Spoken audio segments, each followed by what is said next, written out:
नमस्कार, news flesh में आपका स्वागत है। बढ़ते हैं आज की ताजा खबर की ओर। वैश्य समाज के प्रत्याशी को भाजपा से टिकट काटे जाने पर जताया विरोध, जिसमें कोटपुतली विधानसभा क्षेत्र से अशोक बंसल एडवोकेट के नेतृत्व में की गई प्रेस वार्ता।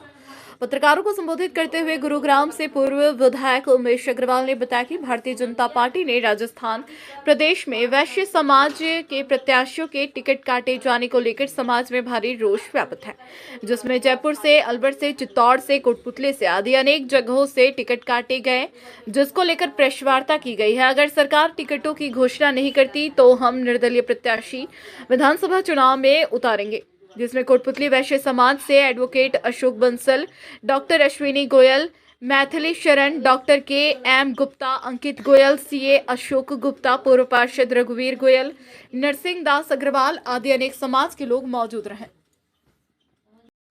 अखिल भारतीय वैश्य महासम्मेलन का राष्ट्रीय महामंत्री हूं और गुरुग्राम से पूर्व विधायक हूं। आज कोटपुतली में वैश्य समाज की एक छोटी बैठक रखी है और इस बैठक का उद्देश्य पूरे राजस्थान में जो भारतीय जनता पार्टी ने वैश्य समाज की टिकट वितरण में उपेक्षा की है, उसके विरोध में हमने पूरे राजस्थान में दौरे रखे हैं।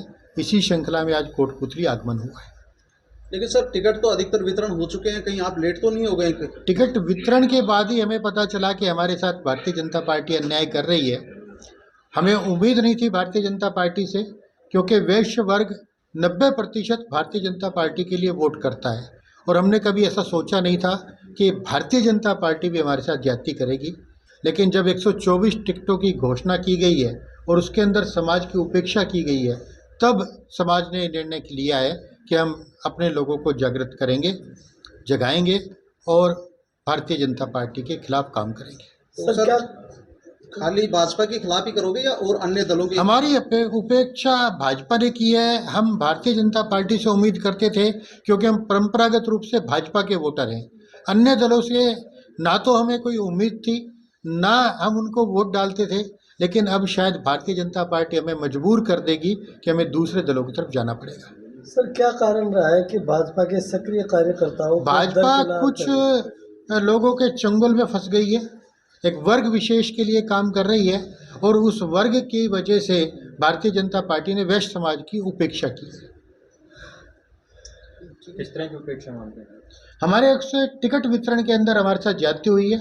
हमारे वर्तमान विधायकों की टिकट काट दी है, अशोक लोहाटी जी, और चित्तौड़गढ़ से हमारे विधायक की टिकट काटी है ललित जी ओस्तवाल की, और इसी तरह से अलवर से बनवारी लाल सिंगल जी चुनाव लड़ते थे, मुकेश जी गोयल कोटपुतली से चुनाव लड़ते थे। अन्य जिलों से भी इस तरह की सूचना प्राप्त हो रही है, जहाँ टिकटें नहीं मिली हैं वहाँ पर भी भारतीय जनता पार्टी ज्यादती कर रही है और हमारे समाज के लोगों की टिकटें काट रही है। सर, अभी हाल फिलहाल 2023 के विधानसभा चुनाव में आपके समाज को कितनों को टिकट मिला है? अभी तक भारतीय जनता पार्टी ने 7 लोगों को टिकट दिया है और कांग्रेस ने 6 लोगों को टिकट दिया है, 3 लोगों को आम आदमी पार्टी ने टिकट दिया है।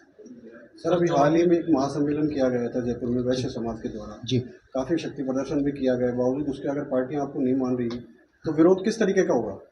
भारतीय जनता पार्टी का चुनाव में हम विरोध करेंगे। चुनाव में विरोध चुनाव के विरोध का होता है कि वोट हम भारतीय जनता पार्टी के खिलाफ करेंगे, संगठित होकर के प्रचार करेंगे, इसी प्रकार का विरोध होगा। नहीं, लेकिन सर, आप तो करेंगे, हम भाजपा के अलावा और दूसरे दलों को नहीं करते हैं, सपोर्ट भी नहीं करते हैं, वोट